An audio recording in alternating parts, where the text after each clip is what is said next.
Friends, welcome to Spandu's world. Bagara rice కుక్కర్లో ఎలా చేయాలో సింపుల్గా చూపిస్తాను.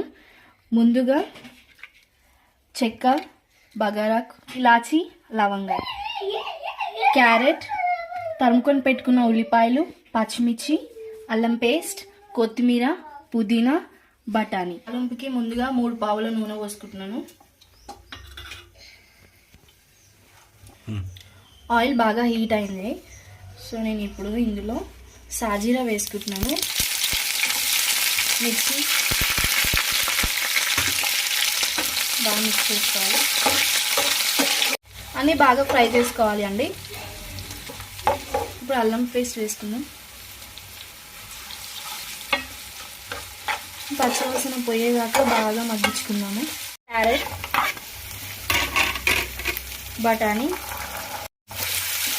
ఇలా వేసుకొని బాగా ఫ్రై చేసుకుందాం.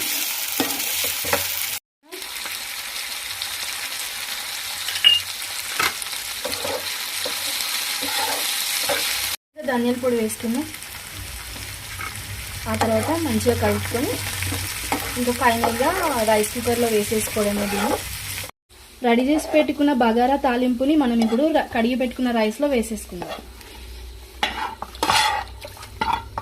ఇలా వేసుకొని రైస్ కుక్కర్ ఆన్ చేసుకున్న తర్వాత ఫైనల్గా చూపిస్తానండి. ఇందులో తగినంత సాల్ట్ కూడా వేసేస్తున్నాను. టేస్ట్కి సరిపడా వేసుకోండి. ఇప్పుడు ఒకసారి మంచిగా మిక్స్ చేసుకొని ఆ తర్వాత రైస్ కుక్కర్ ఆన్ చేసేయండి. వావ్, చూడండి ఫ్రెండ్స్, బగారా రైస్ అయిపోయింది.